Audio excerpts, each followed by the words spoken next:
How many of you have been on a blind date or set somebody up on a blind date? Well, you may be wondering if this is a video on how to sell, what blind dates have to do with it, but I'm going to explain. This is Kurt Sasek, president of Wine Taster's Choice, and today I'm going to teach you how to sell using what I call the blind date technique. I made that up. Most people are opposed to blind dates, even if they've never been on them, because there's so many horror stories out there, and most people won't even set somebody up on a blind date for that reason as well. Speaking from personal experience, I've been on 2 blind dates. The first one sucked. The second one was great. Let me briefly tell you about the good blind date experience. I was living in New York City, about to leave. I was moving overseas in about a month from that point. And I was having happy hour with some friends, and there was a couple sitting next to me. And, we got to chatting as one does when you're sharing shots and, having cocktails together and so on and so forth. And the woman, after about 30 minutes, was like, "Oh, you got to meet my friend. I got to set you 2 up." I'm like, what? I just met this woman 30 minutes ago and she's trying to set me on a blind date. My first thought was, I had a bad blind date experience before.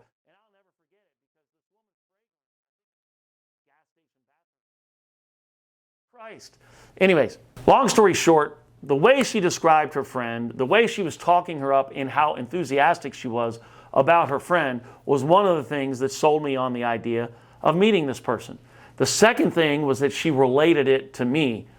She said, "Oh, you know what? You and my friend, you're both very professional and career-minded. You both have a great sense of humor, and you both seem pretty laid back. I think you get along great." So she related her friend to me in a way I could relate to based on my personality. To get to the point, we ended up going out on several dates, and it was great. We hit it off, but then I left to move overseas. How does this relate to selling?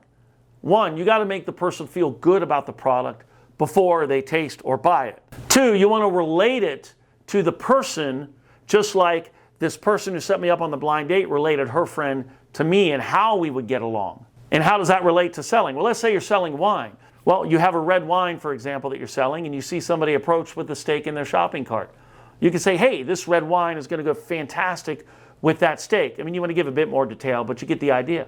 You're relating what you have to something that either they have or to a need they may have. "Oh, it's New Year's, I have sparkling wine." Those are obvious choices, but I think you get the idea. But the key with all of this, besides relating your product to the person and how they'll benefit from it, is enthusiasm. People have to feel that enthusiasm you have for your product. You ever notice how something in a movie theater is funnier because everybody else is laughing as opposed to when you're home watching a funny movie by yourself? Well, again, emotions are contagious. Enthusiasm is contagious. So if people could see that you're excited about the product, they're going to feed off of that. I also like to add a personal experience. "Oh, I had this with Thanksgiving last year and it was fantastic. Everybody loved it and we're going to have it again this year."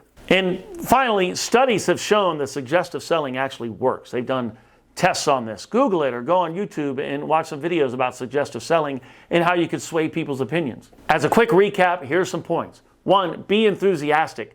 Emotions are contagious. 2, make them feel good about the product before they taste it or buy it. 3, relate it to them. How is what you're selling going to work for them? How are they going to benefit from it? 3, make them comfortable. Through this explanation this woman was giving me about her friend, I gradually felt more comfortable, and that made me more open to it.